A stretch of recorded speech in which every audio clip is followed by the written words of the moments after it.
Hi friends, പുതിയൊരു വീഡിയോയിലേക്ക് എല്ലാവർക്കും സ്വാഗതം. നന്ദിനിയെ കാണാനില്ല എന്ന് മനസ്സിലാക്കിയ സൂര്യ ആ ഗുണ്ടകളെ പോയി ഇടിച്ചൊരു പരുവമാക്കി വീണ്ടും ചോദിക്കുകയാണ്, നന്ദിനി എവിടെയടാ, നിങ്ങളറിയാതെ ഒരിക്കലും നന്ദിനി പോവില്ല എന്നൊക്കെ പറയുമ്പോഴും അവർ ഒന്നും മിണ്ടാതെ നിൽക്കുകയാണ് കേട്ടോ. എന്നിട്ട് പത്മ പറയുകയാണ്, എന്തിനാണ് അവരെ വെറുതെ തല്ലിച്ചതയ്ക്കുന്നത്? അവർക്ക് അങ്ങനെ നന്ദിനിയെ കാണാതായതിൻ്റെ പിറകിൽ അവരാണെങ്കിൽ പിന്നെ അവരിവിടെ കാണില്ലല്ലോ, നീ എന്ത് വിഡ്ഢിത്തരമാണ് കാണിക്കുന്നത് എന്ന് പറഞ്ഞ് പത്മ ദേഷ്യപ്പെടുന്നൊക്കെ ഉണ്ട്. അങ്ങനെ സൂര്യയും പത്മയും യതീന്ദ്രനും വിജയനും ഇന്ദ്രജയും കൂടി കടയുടെ ഓണറോട് ചോദിക്കുകയാണ്, അല്ല ഇവിടുത്തെ CCTV വർക്കാവില്ലേ എന്ന് ചോദിക്കുമ്പോൾ, ഇല്ല 10 മിനിറ്റ് നേരമായി, ഇപ്പോൾ എന്താണെന്നറിയില്ല, പെട്ടെന്ന് CCTV കേടായി, അതുകൊണ്ട് എന്താണ് ഇവിടെ സംഭവിച്ചത് എന്ന് നിങ്ങൾക്കറിയില്ല. അപ്പോൾ സൂര്യ പറയണേ, എങ്കിൽ 10 മിനിറ്റ് മുന്നേയുള്ള CCTV ദൃശ്യങ്ങളുണ്ടല്ലോ, അത് എൻ്റെ ഫോണിലേക്ക് അയച്ചുതാ എന്ന് പറയട്ടെ. അങ്ങനെ ഫോൺ നമ്പറൊക്കെ കൊടുക്കുകയാണ്.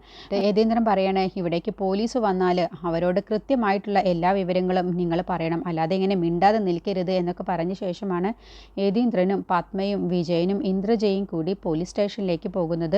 അപ്പോഴത്തേക്കും CCTV ദൃശ്യവുമായിട്ട് നന്ദിനിയെ കണ്ടുപിടിക്കാൻ വേണ്ടി സൂര്യ കാറുമായിട്ട് പോവുകയാണ്.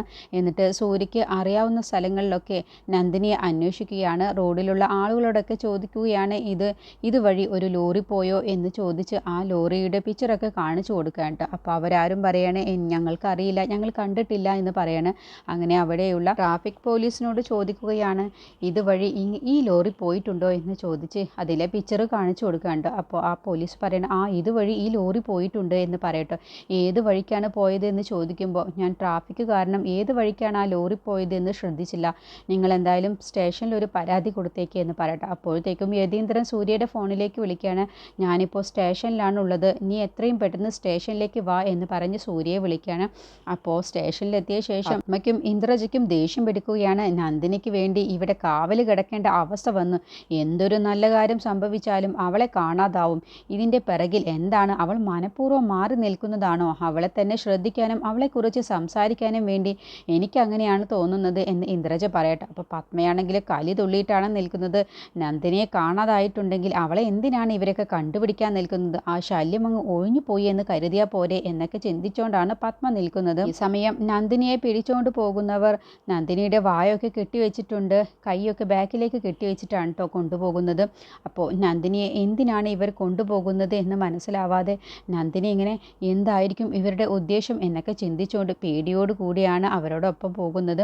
അപ്പോഴത്തേക്കും ഈ ഗുണ്ടകളെല്ലാവരും കൂടി നിന്നും എണീറ്റ് പോയിട്ടുണ്ടാവും. ആ സമയത്ത് സൂര്യ പറയുന്നുണ്ട് അവരോട്, എന്തിനാണ് അച്ഛാ അവരെ പറഞ്ഞു വിട്ടത്? അവരെ പറഞ്ഞു വിടാൻ സമ്മതിക്കരുതായിരുന്നു, കാരണം ഞങ്ങൾ ഇവിടേക്ക് വരുന്നതിൻ്റെ മുന്നേ ഞങ്ങളുടെ പുറകിലായിട്ടും ഫ്രണ്ടിലായിട്ടും ഒരുപാട് തവണയായി അവർ ലോറിയിൽ ഞങ്ങളെ വല്ലാതെ ശല്യപ്പെടുത്തുന്നവരുണ്ടായിരുന്നു. അവരെന്തോ ലക്ഷ്യം വെച്ചിട്ട് തന്നെയാണ് നമ്മളോടൊപ്പം ഈ ഹോട്ടലിലേക്ക് വന്നിട്ടുള്ളത്. എനിക്കെന്തോ അവരിൽ നല്ല സംശയമുണ്ട്, എന്തിനാണ് അവരെ പറഞ്ഞു വിട്ടത് അച്ഛാ? കാരണം പോലീസ് വരുന്നവരെ അവരെ ഇവിടെ പിടിച്ചു നിർത്തണമായിരുന്നു എന്നൊക്കെ പറയുന്നുണ്ട്. അത് കേൾക്കുമ്പോൾ യതീന്ദ്രന് ഇതെന്തോ ഒരു വശപ്പശകുണ്ടല്ലോ എന്ന് മനസ്സിലാവുകയാണ്. അങ്ങനെയാണ് അവരെല്ലാവരും കൂടി നേരെ സ്റ്റേഷനിൽ പോയി പരാതി കൊടുക്കുന്നത്. അങ്ങനെ നന്ദിനിയെ കാണാത്തതിൻ്റെ പേരിൽ സ്റ്റേഷനിലെത്തി പരാതി കൊടുക്കുമ്പോൾ പോലീസിന് കാര്യങ്ങളൊക്കെ കാണിച്ചു കൊടുക്കുകയാണ് സൂര്യ. ഈ തെളിവുകളൊക്കെ കാണിച്ചു കൊടുക്കുകയാണ്, ലോറിയുടെ ഫോട്ടോയും എല്ലാം കാണിച്ചു കൊടുക്കുക കേട്ടോ. അപ്പോൾ പോലീസ് പറയണേ, ഈ ഫോട്ടോസും കാര്യങ്ങളും എന്തുകൊണ്ടും നന്നായുള്ളൂ എടുത്തത്, ഇത് എത്രയും പെട്ടെന്ന് കണ്ടുപിടിക്കാനുള്ള ഒരു തെളിവ് തന്നെയാണ്, ഞങ്ങളെ കൊണ്ട് കഴിയുന്നത് പോലെ എത്രയും പെട്ടെന്ന് ഞങ്ങൾ കണ്ടുപിടിച്ചോളാം എന്ന് പറയട്ടെ. അങ്ങനെ പരാതി സ്വീകരിച്ച ശേഷം പോലീസ് എല്ലാവർക്കും എല്ലാ സ്റ്റേഷനിലേക്കും ഇൻഫോം ചെയ്യുകയാണ്. ഈ ഗുണ്ടകളുടെ ഫോട്ടോസും ലോറിയും എല്ലാം തന്നെ അവർക്ക് അയച്ചു കൊടുക്കുക കേട്ടോ. എന്നിട്ട് സൂര്യയോട് പറയണേ, എത്രയും പെട്ടെന്ന് ഞങ്ങൾ നന്ദിനിയെ കണ്ടുപിടിച്ചിരിക്കും എന്ന് പറയട്ടെ. അപ്പോൾ സൂര്യവിഷമത്തോടു കൂടി പറയണേ, എൻ്റെ ഭാര്യയാണ് നന്ദിനി സാർ, എത്രയും പെട്ടെന്ന് കണ്ടുപിടിക്കണം എന്നൊക്കെ പറയണം. അങ്ങനെ സൂര്യയും ഇന്ദ്രനും സ്റ്റേഷനിൽ നിന്നും ഇറങ്ങുകയാണ് കേട്ടോ. അപ്പോഴത്തേക്കും പത്മയും ഇന്ദ്രജയും വിജയനും കൂടി അവിടെ അടുപ്പോടു കൂടിയാണ് നിൽക്കുന്നത്. ആ വേലക്കാരി നന്ദിനിക്ക് വേണ്ടി ഞങ്ങൾക്ക് സ്റ്റേഷനിൽ കാവൽ കിടക്കേണ്ടി വന്നല്ലോ എന്നുള്ള ഒരു സങ്കടത്തോടു കൂടിയാണ് അവർ 3 പേരും നിൽക്കുന്നത് കേട്ടോ. അങ്ങനെ പത്മയും ഇന്ദ്രജയും വിജയൻ വീട്ടിലേക്ക് പോവാമെന്ന് പറയട്ടോ. അപ്പോൾ യതീന്ദ്രനും സൂര്യയും പറയുകയാണ്, എന്താ നിങ്ങൾ ഇങ്ങനെയൊക്കെ സംസാരിക്കുന്നത്? നന്ദിനിയുടെ സ്ഥാനത്ത് നിങ്ങൾക്ക് ആർക്കെങ്കിലുമാണ് ഇങ്ങനെയൊക്കെ സംഭവിച്ചതെങ്കിൽ നിങ്ങൾ ഇങ്ങനെയൊക്കെ സംസാരിക്കുമോ? അതിന് ഞങ്ങൾ ആരും ഇതുപോലെ അങ്ങ് പോവുകയൊന്നുമില്ല, അവൾ മനഃപൂർവ്വം മാറി നിൽക്കുന്നതായിരിക്കും, അല്ലാതെ അവളെ ആര് പിടിച്ചുകൊണ്ട് പോവാനാണ് എന്നൊക്കെ ഇന്ദ്രജ പറയാണ്. പത്മ യതീന്ദ്രനോട് പറയണേ, എന്നാൽ നമുക്ക് വീട്ടിലേക്ക് പോവാം എന്ന് പറയുമ്പോൾ യതീന്ദ്രൻ പറയണേ, എന്താ പത്മ നീ പറയുന്നത്? നന്ദിനിയെ കാണാത്തത് കൊണ്ട് നമ്മളെല്ലാവരും തിരയേണ്ടതല്ലേ? നീ എന്താ ഇങ്ങനെയൊക്കെ സംസാരിക്കുന്നത്? നമ്മളെന്തിനാണ് ഇവിടെ പോലീസ് സ്റ്റേഷനിൽ കാത്തു നിൽക്കേണ്ട എന്താവശ്യമാണുള്ളത്? നാളെ നമ്മുടെ 30ാമത്തെ വിവാഹ വാർഷികമാണെന്നുള്ളത് നിങ്ങൾക്ക് അറിയാവുന്നതല്ലേ? അപ്പോൾ എന്തെല്ലാം കാര്യങ്ങളാണ് ചെയ്തു തീർക്കാനുള്ളത്? എത്ര പേരെയാണ് ക്ഷണിക്കാനുള്ളത്? ഇപ്പോൾ എന്നോടൊപ്പം വരാൻ നോക്കുന്നുണ്ടോ? അപ്പോൾ സൂര്യ പറയണേ, കണ്ടില്ലേ അച്ഛാ, ഇത്രയും നേരം ഞാൻ അതിനെക്കുറിച്ച് പറഞ്ഞപ്പോൾ എന്നോടെന്താണ് പറഞ്ഞത്? സെലിബ്രേഷൻ്റെ ആവശ്യമില്ല, വിവാഹ വാർഷികം ആഘോഷിക്കേണ്ട എന്നല്ലേ? ഇപ്പോൾ നന്ദിനി ഇല്ല എന്ന് മനസ്സിലാക്കിയപ്പോൾ ഇപ്പോൾ സെലിബ്രേഷൻ ആക്കണം എന്നാണ് അമ്മ പറയുന്നത്. അമ്മയുടെ മൂടൊക്കെ മാറിയല്ലോ. അപ്പോൾ പത്മ പറയണം, അത് എൻ്റെ ഇഷ്ടമാണ്, എനിക്ക് എപ്പോൾ വേണമെങ്കിലും മൂഡ് അങ്ങോട്ടും ഇങ്ങോട്ടും മാറാം. ഓ അത് ശരി, അപ്പോൾ അങ്ങനെയാണെങ്കിൽ നിങ്ങളുടെ കല്യാണം, നിങ്ങളുടെ വിവാഹ വാർഷികം ആഘോഷിക്കാൻ വേണ്ടി നന്ദിനിയെ മനഃപൂർവ്വം നിങ്ങൾ തന്നെയാണോ കൊട്ടേഷൻ കൊടുത്ത് കിഡ്നാപ്പ് ചെയ്തിട്ടുള്ളത്? ആഹാ, നിന്റെ കണ്ടുപിടുത്തം കൊള്ളാലോ.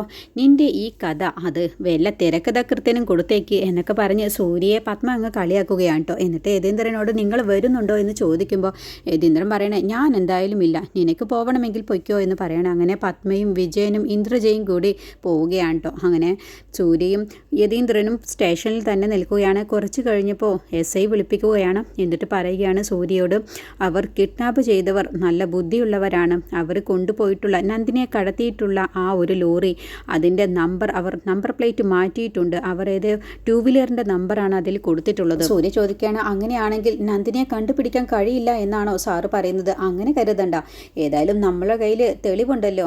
ഏതായാലും എല്ലാ ചെക്ക് പോസ്റ്റിലേക്കും ഞാൻ ഈ ഫോട്ടോ അയച്ചു കൊടുത്തിട്ടുണ്ട്. അവരെ നമ്മൾ എത്രയും പെട്ടെന്ന് കണ്ടുപിടിക്കുക തന്നെ ചെയ്യും. ഇപ്പോൾ സൂര്യ വിഷമത്തോടു കൂടി ചോദിക്കുകയാണ്, എൻ്റെ നന്ദിനിക്ക് എന്തെങ്കിലും സംഭവിക്കുമോ എന്ന് ചോദിക്കുമ്പോൾ യതീന്ദ്രൻ സമാധാനപ്പെടുത്താണ്, എന്താ സൂര്യ നീ ഇങ്ങനെ തളർന്ന പോലെ സംസാരിക്കുന്നത്? നന്ദിനിക്ക് ഒന്നും പറ്റില്ല, അതിൻ്റെ മുന്നേ ഇവർ കണ്ടുപിടിക്കും, നീ സമാധാനപ്പെട് എന്ന് പറഞ്ഞ് സൂര്യയും കൊണ്ട് യതീന്ദ്രൻ മാറി നിൽക്കുകയാണ് കേട്ടോ. എന്നിട്ട് സൂര്യയുടെ കണ്ണൊക്കെ നിറയുകയാണ്. അപ്പോൾ യതീന്ദ്രൻ പറയും, എന്താ സൂര്യൻ എനിക്ക് പറ്റിയത്? എന്താ നിൻ്റെ കണ്ണൊക്കെ നിറഞ്ഞിരിക്കുന്നത്? നിൻ്റെ ധൈര്യമൊക്കെ എവിടെ പോയി? എന്താണെന്നറിയില്ല അച്ഛാ, എനിക്കെന്തോ വല്ലാത്തൊരു ടെൻഷൻ തോന്നുന്നു. എൻ്റെ നന്ദിനിക്ക് എന്തെങ്കിലും സംഭവിക്കുമോ എന്ന് എനിക്ക് അറിയാതെ എൻ്റെ ഉള്ളിൽ നിന്നും അങ്ങനെ തോന്നുന്നു. ഞാൻ ഒരുപാട് പ്രതിസന്ധികളിലൂടെ ഞാൻ കടന്നു പോയിട്ടുണ്ട്, പക്ഷേ ആ സമയത്തൊന്നും എനിക്കിങ്ങനെ ഒരു തളർച്ച പോലെ തോന്നിയിട്ടില്ല.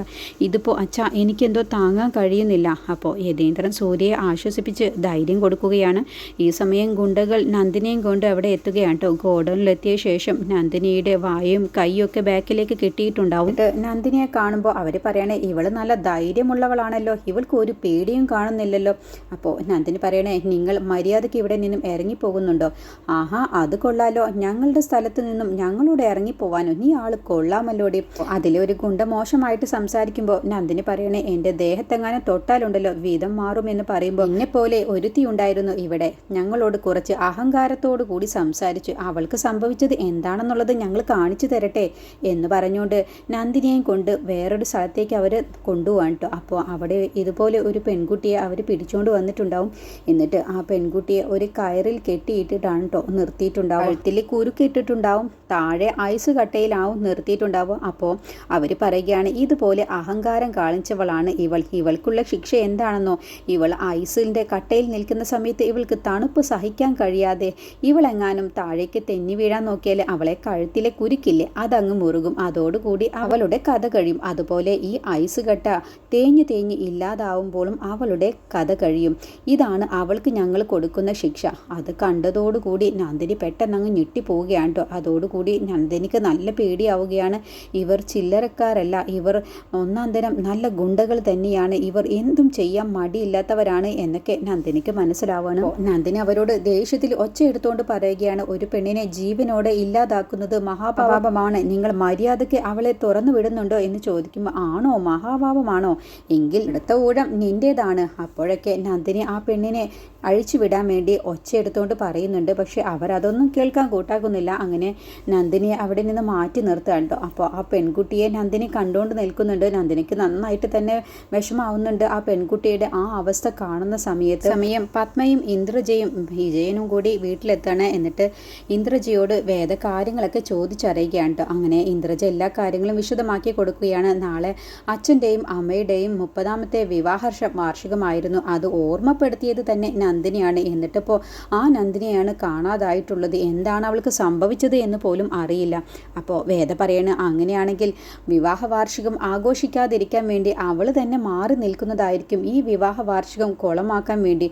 അത് കേട്ടപ്പോൾ ഇന്ദ്രജ അത് നീ പറഞ്ഞത് ശരിയാണ്, അവൾ ചിലപ്പോൾ അങ്ങനെ ചെയ്തതായിരിക്കും. അമ്മയാണെങ്കിലോ നല്ല ടെൻഷനിലാണ്. കാരണം വിവാഹ വാർഷികത്തിന് അച്ഛനില്ലാതെ ശരിയാവില്ലല്ലോ.